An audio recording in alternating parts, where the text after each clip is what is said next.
Welcome to LNN News. I'm Carolyn Day Pruitt. And I'm Valerie Bell. Here are this week's top stories. A notorious Petersburg eyesore is coming down. The Youngkin administration launches the Partnership for Petersburg. Officials identify the man who reportedly jumped from the Route 10 bridge last week. And Prince George's back-to-school fair returns after a 2-year hiatus. Those stories and more when we return after this. I love being at home. I mean, you do get a lot done. For instance, I just got pre-qualified for a home loan online with BSV. So be a homebody. Visit bsvnet.com to see what you qualify for. Imagine an HVAC as unnoticeable as the air itself. Sounds pretty good, huh? The new Daikin Fit. Air intelligence. Keep your home comfortable and quiet with the new energy-efficient Daikin Fit system. Right now at Colonial Plumbing, Heating and Air, we're offering a $1,000 rebate on any new Daikin Fit HVAC system. Colonial Plumbing, Heating and Air, service that's revolutionary. Welcome back. I'm joined today by LNN's newest edition, Valerie Bell. Valerie, welcome to the news desk. Thank you for having me. I appreciate being here. So let's take a look at the state news. Richard Bland College will soon be the recipient of a new technology research development and training center. Drone Up LLC, a drone flight services innovator and aviation technology provider, will invest $20.2 million into its testing and training center on the Dinwiddie campus. The new drone research center is expected to bring 145 jobs to the area. Drone Up will simultaneously expand its Virginia Beach headquarters.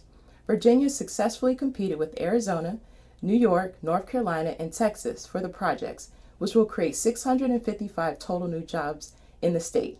In addition, the company will also launch drone hubs at 3 Walmarts across the Commonwealth as it works with the retail giant on the drone delivery service. Governor Youngkin announced the development of the Virginia Energy Plan late last week, and Virginia's residents are getting a chance to weigh in on the Commonwealth's energy future. The governor described the new plan as an all-of-the-above approach that will consider all potential energy sources. The administration and the Virginia Department of Energy will prioritize providing Virginians with clear information and data about their energy costs, as well as considering the future needs for energy in the state. Governor Youngkin outlined several objectives of the energy plan, as well as what he termed guiding principles. The objectives are to lower the cost of living, to create jobs, and to bring people to Virginia. The guiding principles include affordability, reliability, environmental stewardship, and innovation, among others. The public will have the opportunity to provide input on the Virginia Energy Plan through September 16th. And may find more information, including how to register their comments, by going to energy.virginia.gov. We'll be back with local news after this.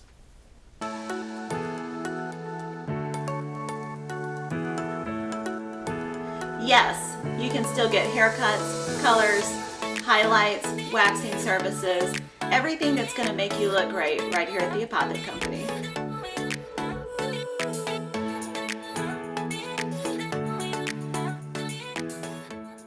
Bopper's Malt Shop, the niftiest place in Petersburg. Ice cream, candy, footlong hot dogs, burgers, and now introducing the Bopper Blast, a hand-dipped vanilla shake with a blast of candy. Available in over 15 flavors. Bopper's Malt Shop, Old Town Petersburg. Welcome back. Let's turn now to local news. On Monday, August 22nd, Governor Glenn Youngkin traveled to the Petersburg Public Library to make a special announcement. The governor and members of his administration launched the Partnership for Petersburg, a set of initiatives that the Youngkin administration will be prioritizing in an attempt to assist Petersburg in 6 key areas: education, healthcare access, public safety, transportation, business and economic growth, and relationships with community and faith leaders. Governor Youngkin, Lieutenant Governor Winsome Sears, and Attorney General Jason Miyares each addressed these priorities at the event. Let's build comprehensive relationships. Let's foster comprehensive change. And let's do it through a comprehensive approach. And if we break down the silos and work across functions, we can together meaningfully impact the lives and livelihoods of the great people of Petersburg. We are here to turn our hand to the plow because a good education lifts all boats. I'm excited about the governor's leadership and this historic covenantal pledge for a good education for our children. And I say covenant because we've been doing contracts. Covenants are different. A covenant puts relationship ahead of products and services. Contracts, just the opposite. So relationship is what is going to get us there. And it's easy to talk about statistics, but then you forget that human beings aren't a statistic. Part of the healing process is indeed finding justice. And so that's why I'm so proud to be here with the governor, as we recognize that for the victims, for those that have lost loved ones, that's not just a statistic. It's a mother, it's a father, it's a brother, it's a sister, it's a friend, it's a neighbor. It's an empty chair every Thanksgiving. It's a missed birthday celebration.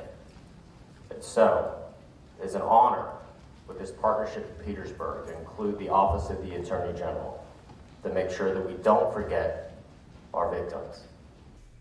A number of the administration's secretaries were also present for the Partnership for Petersburg launch, each explaining their role in the new initiative. Leaders in each of the key areas stood with those secretaries on stage and then publicly signed what the administration termed covenants, their pledge to work together to improve Petersburg for its residents. The final signatures on the Partnership for Petersburg covenant were those of Petersburg Mayor Sam Parham and Governor Youngkin himself. Mr. Mayor, I'm going to let you sign first. All right. Thank you, Governor.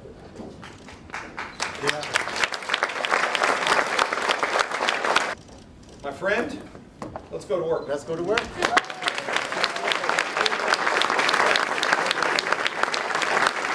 For more in-depth information about the Partnership for Petersburg initiatives and the steps that Virginia and Petersburg officials will be taking, check out the LNN Insider by going to LNNusa.com/subscribe.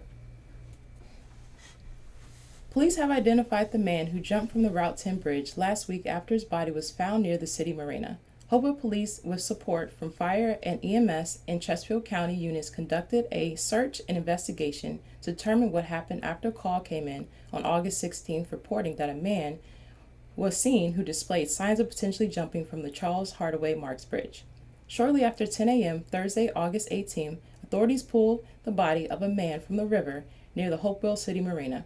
The man was identified as Stephen Rout, 31, of Fort Lee. He was an active duty Army captain serving as an instructor at U.S. Army Logistics University at Fort Lee. Army officials confirmed.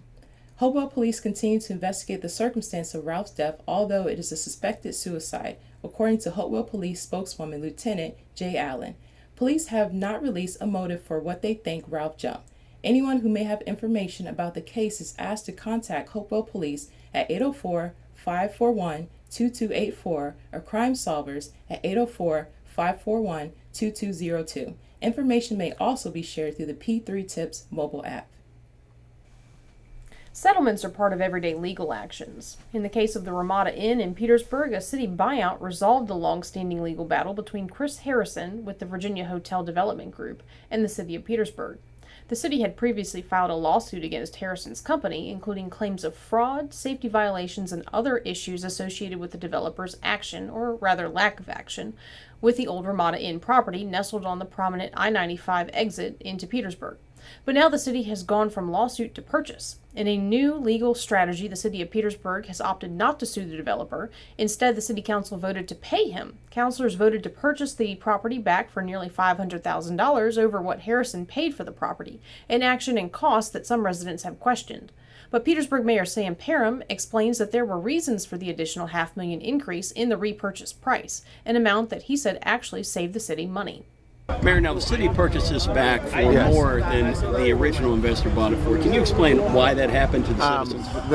The reason behind it is the assessments in the city of Petersburg increased as well, and what happened was with $750,000 was what he purchased it for, but the Commonwealth of Virginia put over $600,000 in doing the abatement Brownsfield's grant that was put in here, so that automatically between that $700,000 and that $600,000, the developer actually wanted more than what we paid him for it, so we brought him down to that purchase price of $1.1 million, just because of the improvements and the assessed value of the property is going up.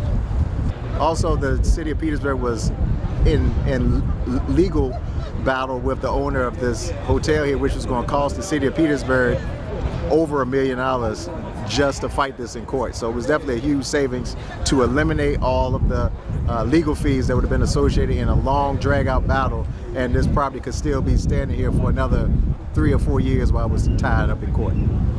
City Council approved a $1.25 million purchase this summer, with the remaining dollars of the $2.6 million check received from the efforts of Senator Joe Morrissey and Delegate Kim Taylor, funds to be earmarked for the building's demolition and site development.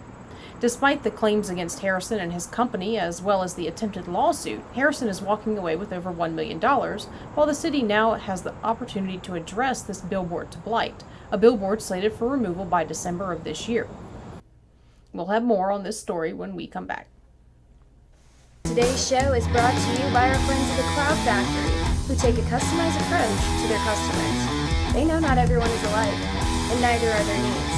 So, the Cloud Factory focuses on what's best for you when it comes to CBD, hemp-based products, vape nicotine, glassware, and just about anything, providing alternative routes to a healthier you. Hi, I'm Dr. Sandy Elba. And I'm Dr. Adam Elba. We're chiropractors, and we love what we do. We change lives on a regular basis. We go from pain relief all the way to wellness. We work with the cause of the problem, we help solve the problem, and put your life on a whole different path.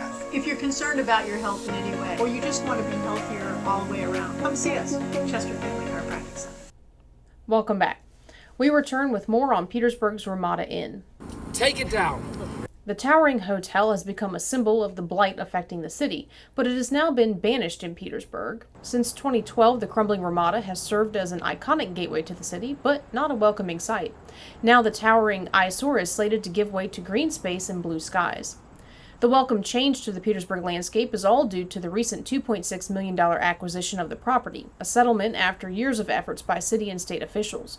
This culmination of a perfect storm of various entities has given the residents of Petersburg an anticipated end to arguably one of the city's most visible challenges. Aided by $2.6 million in funding from the General Assembly, the city has been able to repurchase the property and pave the way for its demolition. Senator Joe Morrissey and Delegate Kim Taylor, two driving forces in advancing the legislation to secure the funds through the General Assembly, were in Petersburg on Monday, August 22nd, to present the check to Mayor Sam Parham. The presentation was made in the shadow of the former Ramada Inn building at 380 East Washington Street. A glimpse into the future of the building was on display, and demolition machinery ripped down part of the building adjacent to the parking lot. Local and state officials spoke on the importance of this event. This is the gateway to Petersburg. I don't think people realize, but Petersburg has more exits off of 95 and 85 than any other city between Savannah and Philadelphia. There's 5. This is the first thing that people see when they pull off 95, and that's not what we want the face of Petersburg to look like, especially with all these other agendas that we're doing.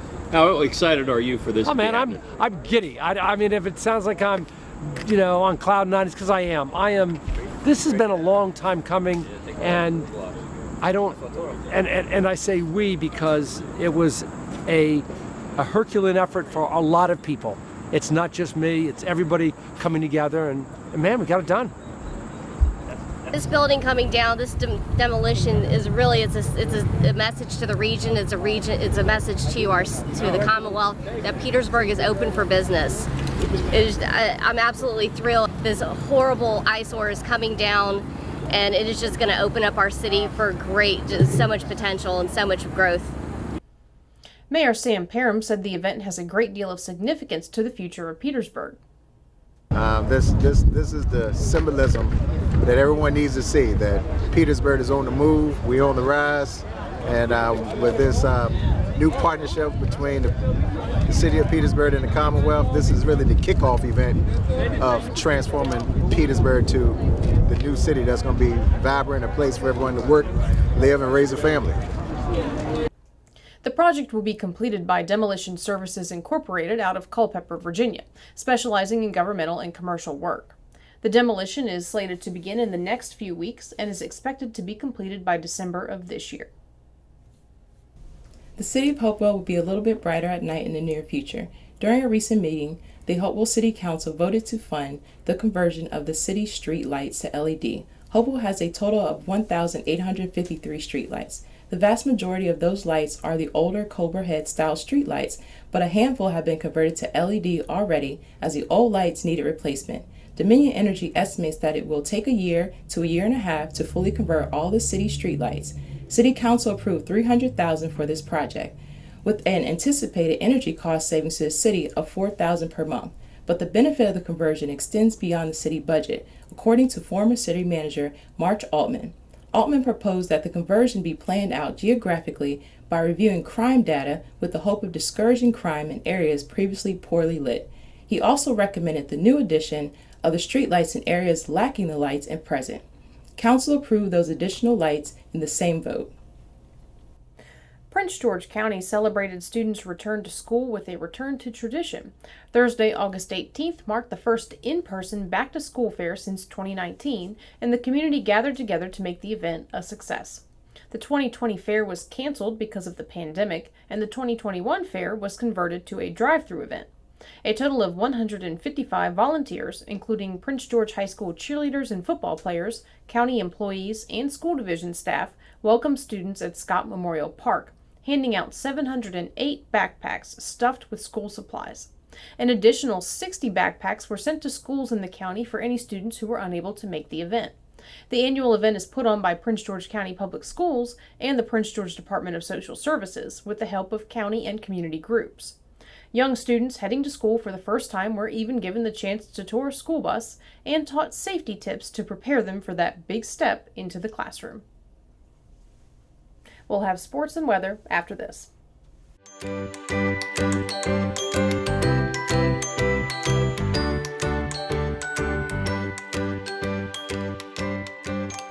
Hourglass Realty Group. Opening the door to your next journey. My favorite thing about my job is I get to walk through the doors and see the residents smiling and happy, ready for the day to see what kind of activities we have going on. My name is Rachel Barefoot, and I'm the activities director here at Dunlop House. We do things like physical exercise, fun arts and crafts. Working with seniors is great because I like to be able to make their golden years the best they've ever had. No matter what's going on, the residents' health and well-being is our top priority. Dunlop House, more than a house, it's home. And now we go to G. Onadipe for sports. Now this week the NFL has finally reached a settlement agreement in the case of Deshaun Watson, taking his 6-game suspension up to an 11-game suspension and a $5 million fine.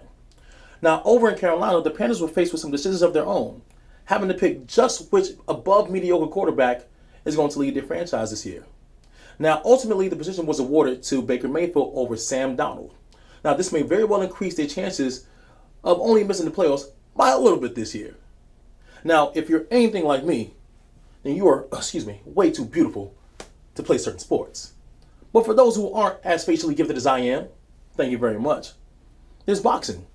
Now, if you remember correctly, this past weekend, Anthony Joshua took on Alexander Usyk. Now, this heavyweight battle lasted all 12 rounds, in which Alexander was able to fend off Anthony Joshua, retaining his title and winning the match in a split decision at the end. Now, over in NBA news, if you remember correctly, this entire month and a half has been about Brooklyn and Kevin Durant.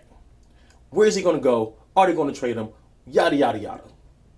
This week, we finally got an answer. Kevin Durant is going to be starting this new season in, drumroll please, that's right, you guessed it, Brooklyn. After all the trade talks, all the demands, he's coming right back to Brooklyn. Thank you for the high blood pressure and wasting all of our time, Kevin Durant. Anyway, that's it for sports. Back to you, Calendar Day. Thanks, G. Now we go to Chai, the weather guy, Gallahan. How's the weekend weather looking for us, Chai? The weekend starts off with ideal weather, mostly sunny with a high of 90 and a slight chance of showers and thunderstorms at 20% after 2 p.m. and a low of 79. Saturday continues the same with a high near 90 but increases the chance of showers and thunderstorms to 30% after 2 p.m. with a low of 70. For outdoor hiking and festival enthusiasts, you can't ask for much better weather than this. And it gets better on Sunday with picturesque conditions with a high of 89 and a low of 69. If you're an oil painter, this is the time to get out there with your portable easel and paints. Hey, it's a great way to spend the day out there in nature. And if you don't know how to paint, just check out some Bob Ross videos on YouTube and you'll have maybe a happy accident. Monday through Wednesday continues with the weather theme and the chance for showers and thunderstorms after 2 p.m., beginning with highs near 90 and lows near 70. So it's going to be a great week. Back to you, Carolyn Day.